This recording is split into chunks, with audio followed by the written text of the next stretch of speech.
Assalamualaikum warahmatullahi wabarakatuh. Apa kabar semuanya? Semoga kalian semua dalam keadaan sehat walafiat, tidak kurang suatu apapun. Ibu mengucapkan selamat bergabung di SMA Negeri 77 Jakarta ini.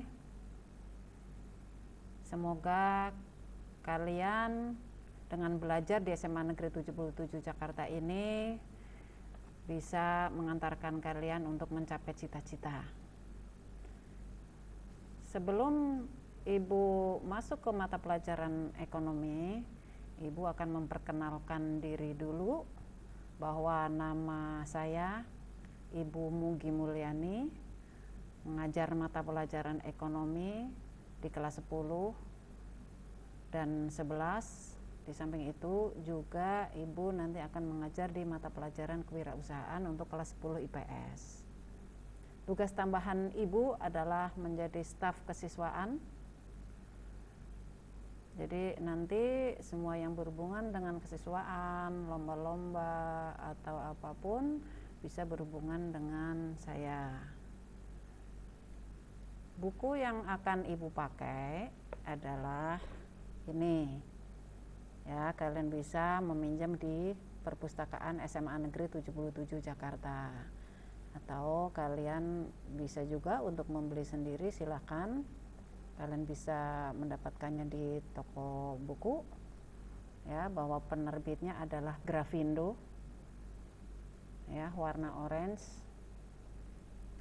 Nah, dalam buku ini nanti ada materi-materi yang memuat untuk 1 tahun. Ya. Di samping itu kalian juga boleh sebagai buku tambahan, ya, sebagai literasi, kalian bisa memakai buku apapun. Yang penting masuk materi yang akan kita pelajari nanti. Itu saja. Nah, untuk penilaiannya nanti pembelajarannya bisa melalui Moodle, ya. Nanti di Moodle akan ada tugas-tugas atau video pembelajaran, ada ulangan harian, ada ulangan akhir semester maupun PAT akan ada di sana. Ya. Terus kita langsung mulai saja, ya. Untuk materi kelas 10 semester 1 ini kita akan mempelajari tentang konsep dasar ilmu ekonomi, masalah ekonomi dan sistem ekonomi, peran pelaku ekonomi dalam kegiatan ekonomi. Di samping itu juga mempelajari tentang terbentuknya keseimbangan pasar dan struktur pasar, ada bank sentral, sistem pembayaran, alat pembayaran dalam perekonomian Indonesia. Itu gambaran secara umum apa saja yang akan kita pelajari. Ya, untuk bab pertama, ya, materi pertama adalah tentang konsep dasar ilmu ekonomi. Tujuan pembelajaran dalam materi konsep dasar ilmu ekonomi bahwa siswa mampu mendeskripsikan dasar-dasar ilmu ekonomi, mengidentifikasi kelangkaan dan biaya peluang, menganalisis prinsip dan motif ekonomi, serta mengidentifikasi ekonomi syariah.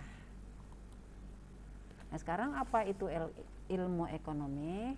Nah, sebelum masuk ke apa itu ilmu ekonomi, tentunya ada pertanyaan. Kenapa sih kita harus belajar ilmu ekonomi? Tanpa kita sadari bahwa ilmu ekonomi sebetulnya sudah diterapkan dalam kehidupan sehari-hari. Tapi bagaimana cara penerapannya mungkin belum sepenuhnya atau semuanya melakukannya. Ya. Kenapa kita belajar ilmu ekonomi? Ilmu ekonomi muncul, ya, ilmu ekonomi itu muncul karena adanya kelangkaan. Ya, apa itu kelangkaan? Kelangkaan itu adalah kebutuhan yang tidak terbatas dihadapkan pada pemenuhan kebutuhan atau alat pemuas yang terbatas.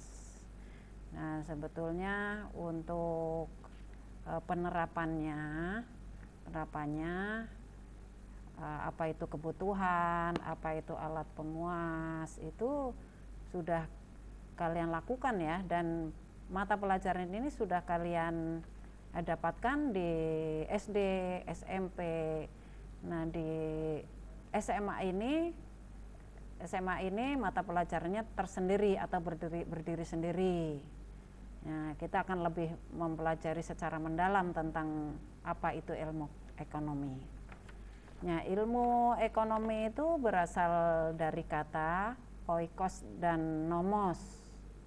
Ya, oikos artinya rumah tangga dan nomos berarti peraturan atau aturan. Jadi ilmu ekonomi itu adalah aturan rumah tangga atau manajemen rumah tangga. Nah, jadi ekonomik itu apa? Ada beberapa ahli yang menyampaikan pendapatnya tentang definisi ekonomi itu. Yang pertama adalah Richard G. Lipsy, yaitu ekonomi adalah ilmu yang mempelajari pemanfaatan sumber daya yang langka untuk memenuhi keinginan manusia yang tidak terbatas. Menurut ahli yang kedua, yaitu Robert B. Ekland dan Robert D. Tollison, bahwa economics itu adalah ilmu yang mempelajari cara individu dan masyarakat yang mempunyai keinginan yang tidak terbatas memilih untuk mengalokasikan sumber daya yang terbatas demi memenuhi keinginan mereka. Nah, jadi kalau menurut kalian ilmu ekonomi itu apa? Ilmu ekonomi adalah, ya, bisa disimpulkan bahwa ilmu yang mempelajari bagaimana cara manusia memenuhi kebutuhan yang dihadapkan dengan alat pemuasnya yang tidak terbatas untuk mencapai kemakmuran. Ilmu ekonomi terbagi menjadi 3, yaitu ilmu ekonomi deskriptif, ilmu ekonomi secara teori ekonomi, dan ilmu ekonomi terapan. Nah, apa itu ilmu ekonomi deskriptif? Ya, deskriptif itu kan menjelaskan. Jadi yang namanya ilmu ekonomi deskriptif itu adalah ilmu yang mempelajari ekonomi dengan mengumpulkan informasi-informasi secara faktual atau yang terjadi di masyarakat tentang keadaan ekonomi, atau membahas fenomena ekonomi yang terjadi saat ini berdasarkan fakta yang ada. Yaitu misalnya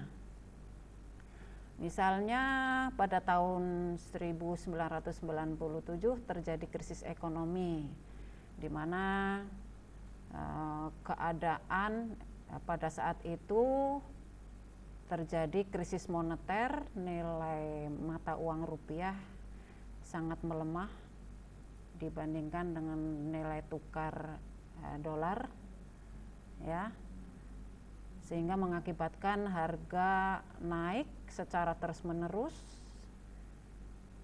terus di mana nanti juga terjadi barang yang sangat langka, ya, dan pada akhirnya mengakibatkan daya beli masyarakat rendah. Daya beli masyarakat rendah akan mengakibatkan juga nanti berefek pada PHK atau pengangguran. Nah, itu gambaran atau contoh tentang ekonomi deskriptif. Ilmu ekonomi yang kedua adalah teori ekonomi. Teori tentang ekonomi. Berarti nanti atau bahwa teori ekonomi itu adalah cabang ilmu ekonomi yang menjelaskan dan merumuskan tentang pengertian-pengertian, hubungan sebab akibat, dan cara kerja sistem ekonomi. Teori ekonomi itu terbagi menjadi dua, yaitu teori ekonomi makro dan teori ekonomi mikro. Sebelum membahas teori ekonomi makro, kita akan bahas dulu apa itu ilmu ekonomi teori mikro. Teori ekonomi mikro sesuai dengan definisinya bahwa mikro itu adalah skup kecil. Artinya bahwa ilmu ekonomi mikro berarti mempelajari ilmu ekonomi dengan skup yang kecil, di mana mempelajari perilaku individu, rumah tangga produksi dalam membuat keputusan atau melakukan alokasi sumber daya yang terbatas itu. Ya, contohnya itu kita bisa melihat kegiatan di pasar. Kegiatan di pasar itu ya ada siapa saja? Ada pembeli dan penjual. Nah, penjual menjual barangnya, menawarkan barang-barang yang dijual dengan harga setinggi-tingginya untuk mencapai keuntungan yang besar. Di samping itu, pembeli akan menawar barang yang akan dibelinya. Nah, pembeli dan penjual akan melakukan transaksi jual beli atau kegiatan yang ada di pasar antara penjual dan pembeli itu merupakan salah satu contoh kegiatan ekonomi mikro. Jadi intinya bahwa contoh dalam ekonomi mikro itu apa? Penjual, pembeli atau produsen, konsumen, atau perilaku konsumen dan produsen. Nah, teori ekonomi yang kedua adalah teori ekonomi makro. Makro artinya lebih luas, membahas ilmu ekonomi secara luas atau menyeluruh, ya, menganalisis perekonomian yang bersifat luas, membahas fenomena-fenomena ekonomi yang luas yang terjadi di suatu negara, ya, tentang pengangguran, ada pendapatan nasional, ada inflasi, tingkat harga secara menyeluruh, atau pertumbuhan ekonomi. Cabang ilmu ekonomi yang ketiga adalah ekonomi terapan. Nah, cabang ilmu ekonomi terapan ini berarti menggunakan hasil kajian teori-teori ekonomi untuk menjelaskan fakta-fakta yang dikumpulkan dalam ekonomi deskriptif. Dalam hal ini maksudnya bahwa ekonomi terapan, ya, ekonomi terapan ini adalah menggunakan teori ekonomi dengan menggunakan metode analisis statistik atau ekonometrika untuk menjelaskan fenomena ekonomi dalam menginformasikan kebijakan ekonomi. Itu tadi untuk cabang-cabang ilmu ekonomi. Nah, kita bahas kelangkaan. Ibu sudah menyampaikan di awal bahwa masalah ekonomi itu adalah ada dua, yaitu kebutuhan yang tidak terbatas dan dihadapkan pada alat pemuas kebutuhan yang terbatas.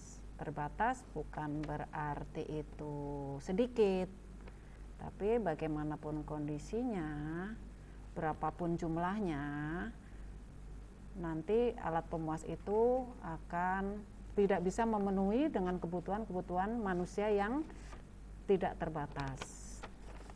Maka muncul akan yang namanya kelangkaan. Kalian lihat di layar bahwa di sini ada gas LPG, itu sebagai alat pemuasnya atau barang yang akan memenuhi kebutuhan, di mana di sini ada antrian masyarakat yang membutuhkan gas LPG, dengan antrian yang sangat banyak sementara jumlah gas LPG yang terbatas, maka ini akan muncul yang namanya kelangkaan atau scarcity. Nah, kelangkaan terjadi karena ketidakseimbangan antara jumlah kebutuhan dengan sumber daya ekonomi yang ada. Sumber daya ekonomi yang ada itu ada sumber daya manusia, ada sumber daya alam, ada modal, ada skill atau keahlian atau kewirausahaan. Nah, kita masuk ke kebutuhan. Ya, kalau tadi kelangkaan itu ada kebutuhan dan alat pemuasnya. Nah, sekarang masuk ke pembahasan kebutuhan. Kebutuhan berdasarkan intensitasnya. Ada kebutuhan primer, ada sekunder, ada tersier. Ya, ini kalian sudah tahu semua pasti ya. Kebutuhan. Nah, kebutuhan itu apa? Kita bahas dulu apa itu kebutuhan. Kebutuhan itu adalah segala hal yang digunakan untuk memenuhi ya segala kebutuhan manusia. Yang pertama kebutuhan primer. Kebutuhan primer itu adalah kebutuhan yang mendasar, kebutuhan yang harus dipenuhi untuk mempertahankan hidup. Kebutuhan yang kedua adalah kebutuhan sekunder. Ya, kembali ke kebutuhan primer itu ada sandang, pangan, papan ya. Untuk yang kedua, kebutuhan sekunder itu kebutuhan yang akan dipenuhi setelah kebutuhan primernya sudah terpenuhi. Ya, di situ ada contohnya handphone. Kebutuhan tersier itu akan dipenuhi jika kebutuhan primer sekundernya sudah terpenuhi. Nah, ini ada contohnya perhiasan. Nah, kebutuhan berdasarkan subjek ada kebutuhan individu dan kebutuhan publik. Kebutuhan individu berarti kebutuhan yang berhubungan dengan kebutuhan yang bersifat individu. Ya, kebutuhan individu kalian apa? Misalnya ada pakaian, ada mungkin kebutuhan untuk mandi, ya, ada sepatu dan sebagainya. Nah, kebutuhan publik berarti kebutuhan yang digunakan oleh orang banyak atau umum. Ya, di situ ada jalan, jembatan, rumah sakit dan sebagainya. Nah, kebutuhan berdasarkan sifat ada kebutuhan jasmani dan kebutuhan rohani. Kebutuhan jasmani itu ya ada olahraga, ada makan, ada minum. Jadi samping itu ada kebutuhan rohani. Kebutuhan rohani yang digunakan untuk memenuhi kebutuhan rohani. Di situ ada rekreasi, ada agama. Nah, kebutuhan berdasarkan waktu ada kebutuhan sekarang dan kebutuhan masa depan. Kebutuhan sekarang berarti kebutuhan yang memang harus dipenuhi sekarang. Misalnya kalian pada saat sakit berarti membutuhkan obat. Kebutuhan pada saat haus berarti kalian akan membutuhkan minum. Kebutuhan pada saat lapar kalian membutuhkan makanan. Untuk masa depan berarti kebutuhan yang akan kalian nikmati di masa depan. Contohnya pendidikan, asuransi dan sebagainya. Alat pemuas kebutuhan ya ada bermacam-macam. Ada berdasarkan ketersediaan. Ada barang ekonomi, barang bebas dan barang ilit. Barang ekonomi adalah barang yang kalau kalian mendapatkannya itu memerlukan pengorbanan. Ya, pengorbanannya berupa uang ya atau mungkin dengan pengorbanan. Nah, kebutuhan yang alat pemuas kebutuhan yang kedua adalah barang bebas. Barang bebas berarti alat pemuas yang bisa didapatkan secara bebas di alam. Yang ketiga ada barang ilit. Barang ilit itu apabila dalam jumlah sedikit itu akan bermanfaat, tapi dalam jumlah besar itu akan menimbulkan bencana. Contohnya ya misalnya air kalau sedikit bisa memenuhi kebutuhan kita, tapi kalau dalam jumlah yang sangat besar itu akan menimbulkan bahaya atau bencana. Nah, berdasarkan tujuan penggunaannya ada konsumsi dan produksi. Konsumsi bahwa barang tersebut digunakan untuk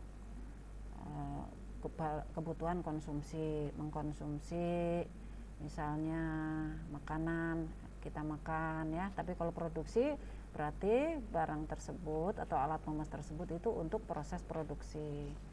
Nah, untuk proses produksi ada bahan mentah, setengah jadi, dan barang jadi. Bahan mentah berarti bahan tersebut masih memerlukan pengolahan menjadi setengah jadi. Nah, untuk setengah jadi belum sepenuhnya bisa digunakan. Berbeda dengan barang jadi, bahwa barang tersebut itu sudah siap dikonsumsi. Hubungannya dengan barang lain ada substitusi dan komplementer. Barang substitusi adalah barang atau alat pemuas yang saling menggantikan ya. Misalnya tidak ada beras diganti dengan gandum atau jagung. Hubungan dengan barang lain barang komplementer. Barang komplementer saling melengkapi. Berarti satu barang akan berguna jika dipakai dengan barang lain. Misalnya motor akan bisa dipakai jika ada bensinnya. Ya, kompor akan bisa dipakai jika ada gasnya dan sebagainya. Nah, dari berbagai macam kebutuhan yang tidak terbatas, sementara alat pemuasnya yang terbatas, ya kita mau tidak mau harus melakukan pilihan. Ya, melakukan pilihan. Ya, misal kita punya uang 100.000, ya, punya uang 100.000, kita mempunyai kebutuhan beberapa, ya. Nanti akan dari 100.000 akan misalnya kita membutuhkan buku, kita juga butuh nonton atau beli sepatu, ya. Makanya nanti akan muncul yang namanya biaya peluang. Kalian akan memilih, ya, memilih kira-kira mana kira-kira kebutuhan mana yang harus dipenuhi duluan. Ya, nanti akan muncul yang namanya skala prioritas. Ya, jadi biaya peluang itu adalah biaya yang dikorbankan karena memilih alternatif yang lain. Dari uang 100.000 itu kalau kalian itu akan membeli buku, memutuskan untuk membeli buku, berarti kebutuhan yang lain akan dipending dulu, ya. Kalau sudah terpenuhi baru memenuhi kebutuhan berikutnya. Nah, Ibu sudah bicara skala prioritas tadi, bahwa dengan banyaknya kebutuhan yang tidak terbatas itu, sementara alat pemuasnya yang sangat terbatas, kalian mau tidak mau harus membuat skala prioritas. Apa itu skala prioritas? Skala prioritas itu adalah membuat daftar kebutuhan yang paling penting, kemudian berikutnya membuat daftar yang kurang penting. Jadi kalian akan memenuhi kebutuhan yang paling penting dulu, itu yang namanya skala prioritas, ya. Nah, ini contohnya, itu ada hubungannya dengan biaya peluang tadi, ya. Nah, ini skala prioritas. Kalian mempunyai uang 100.000, bingung kan? Kalau mau dibeli semuanya tidak bisa, atau dipenuhi semuanya tidak bisa, ya. Kalian harus membuat skala prioritas. Apakah beli sepatu dulu, atau nonton, atau membeli buku. Nah, ya, jadi itu sebetulnya. Jadi kalian mempelajari ilmu ekonomi itu adalah menerapkan ilmu ekonomi ke dalam kehidupan sehari-hari. Nah, tadi bicara peluang, biaya peluang, dan skala prioritas. Nah, masuk ke materi berikutnya adalah ekonomi syariah. Kalau tadi ada ilmu ekonomi, nah masuk ke ekonomi syariah. Ilmu ekonomi syariah itu apa? Yaitu ilmu pengetahuan yang mempelajari masalah-masalah ekonomi berdasarkan prinsip-prinsip Islami. Ya, itu ilmu ekonomi syariah. Itu saja materi konsep dasar ilmu ekonomi. Terima kasih atas perhatiannya. Assalamualaikum warahmatullahi wabarakatuh.